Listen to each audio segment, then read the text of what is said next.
During the last several years, we have, in my opinion, made some very significant progress regarding the functioning of local government. You may recall that in 1981, when I was first inaugurated, I made strong reference to the horrendous condition that our streets and sidewalks were then in.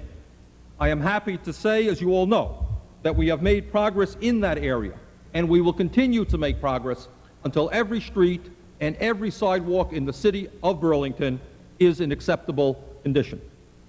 This year, we will see major construction work done throughout the city in replacing our antiquated sewer system.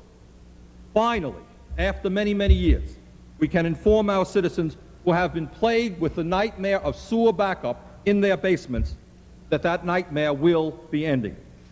After years of discussion, the Southern Connector project has begun. The final product, because of strong input from local government, will, in my view, be a more attractive and better designed roadway than was originally planned. Further, our landfill today is functioning in a far better and more environmentally sound manner than ever before. In fact, I think it's fair to say that the Burlington landfill today is one of the best run landfills in the entire state.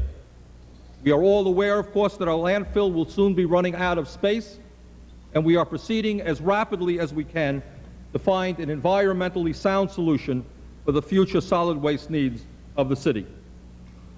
Today, if you walk around Burlington, if you go down North Avenue or Main Street, or any one of dozens of streets in our city, you will undoubtedly see some of the 2,500 new trees that have been planted in virtually every neighborhood in Burlington. The tree planting project, which has been successful because of the hundreds of volunteers who have helped us during the last few years, must and will continue. In fact, this year, Burlington, in cooperation with the business community, will have the most exciting and significant beautification effort that we have ever seen. We will not only be planting several hundred new trees, but we will be planting new flower beds in a wide variety of locations throughout the city, as well as undertaking major cleanup efforts. We have received as a blessing from nature an extraordinarily beautiful city. We must do everything in our power to protect and enhance that beauty.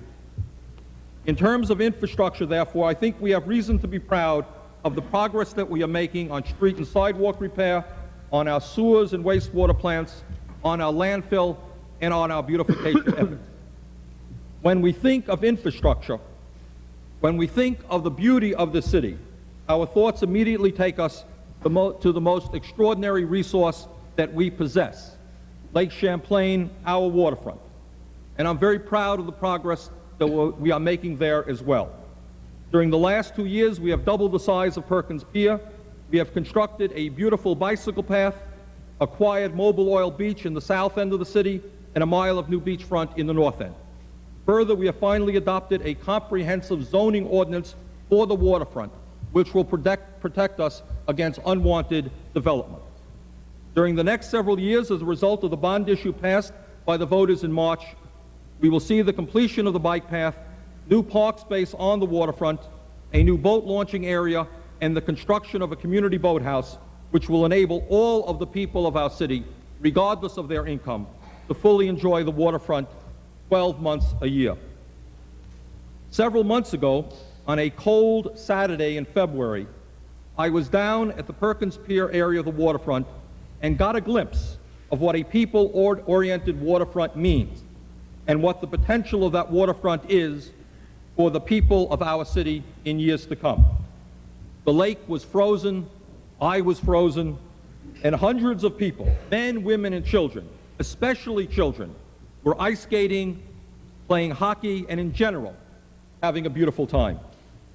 If we do our job right, and I am confident that we will, I predict to you that in years to come, we will find not hundreds, but thousands of our citizens down on that waterfront in every season of the year, whether it is for swimming, boating, and fishing, or ice skating, cross-country skiing, ice fishing, hockey, concerts, festivals, or whatever. Nature has left us with one of the more beautiful natural resources given to any city in America, and we must pledge to our people, to our citizens, that we will protect that precious resource forever. Clearly, during the next year, one of the major waterfront issues that we must tackle is the fate of the Moran plant, which, of course, is no longer an electrical generating facility.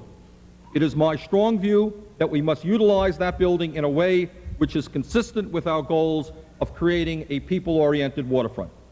We must develop a plan and a funding mechanism which enables the people of Burlington to utilize that building for the public good.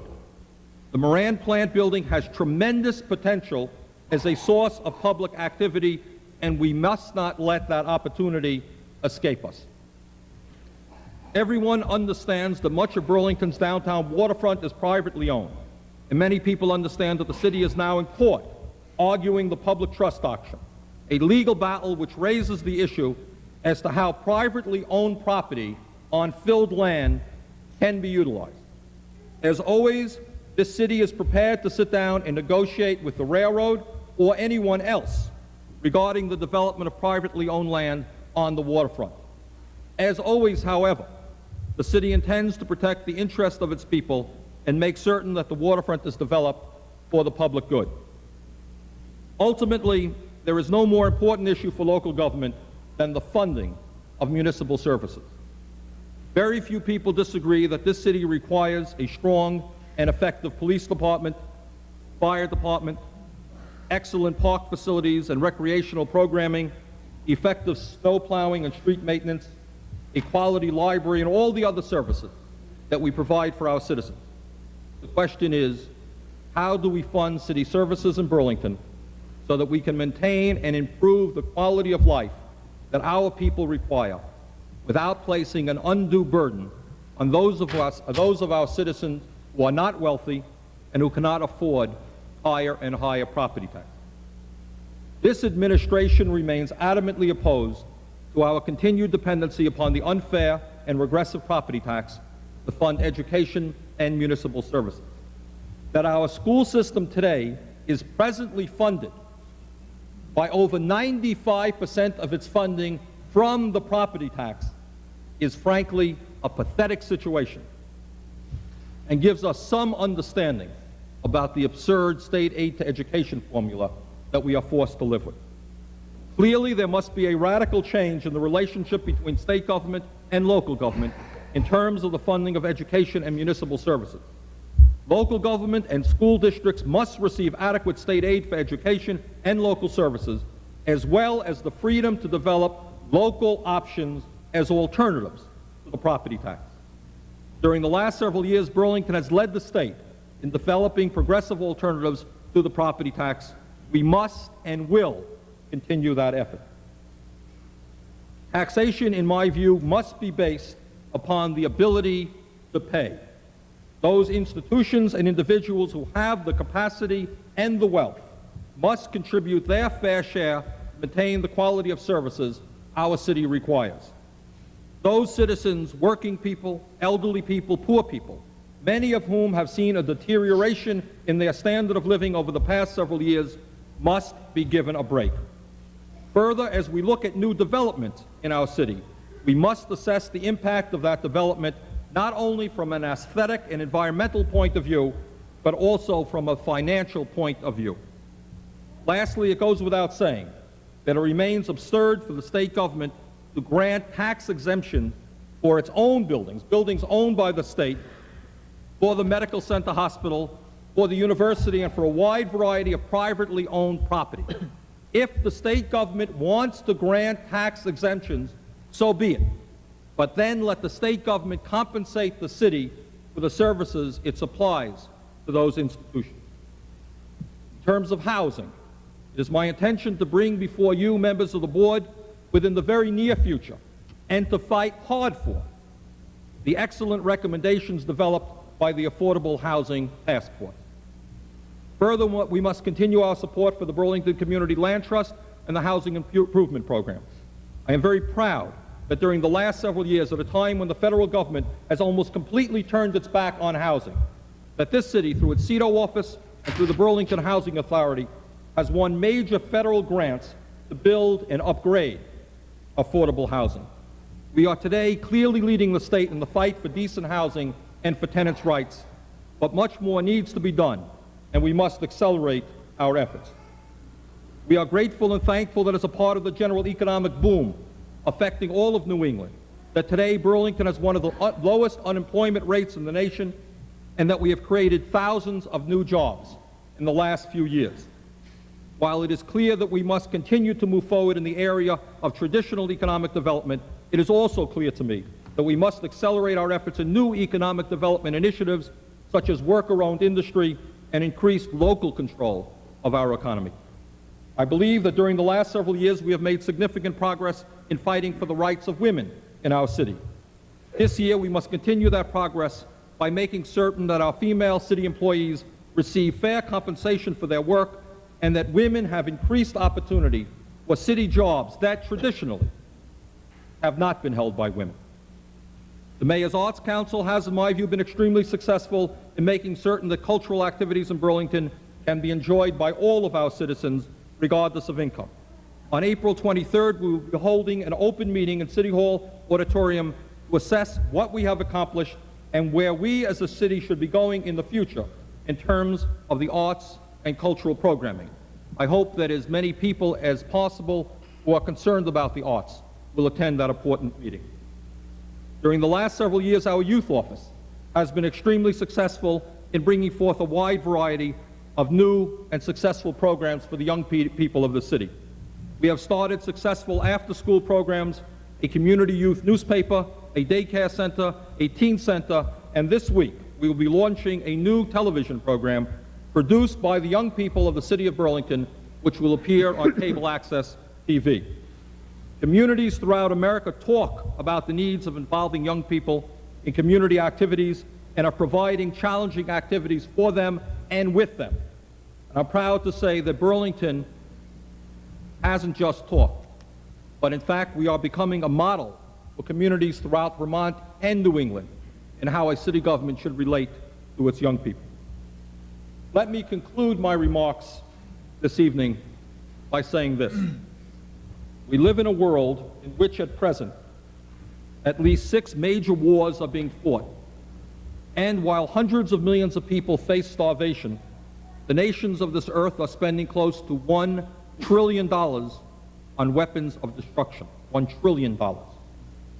Including money for nuclear weaponry, which, if used, will end all life forever on this tiny planet. I do not know how to reverse this madness, but together, as a progressive and sane community, I hope that we will have the courage to try. We live in a nation in which some people have billions of dollars in personal wealth, while millions of people have nothing at all.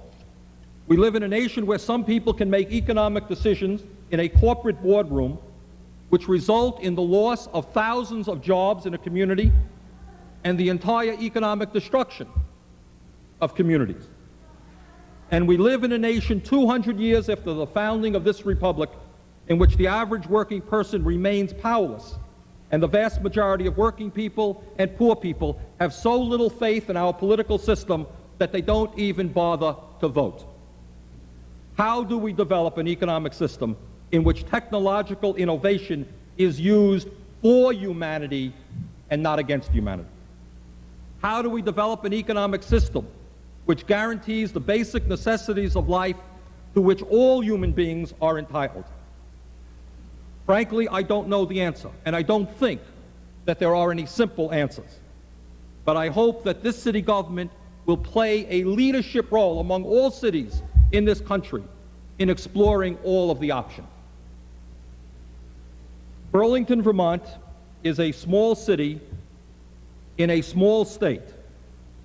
And while it is true that our economic and financial resources are very limited, it is also true that our courage, our imagination, and our vision for the future can be as unlimited and as bold as we wish it to be. Thank you very much.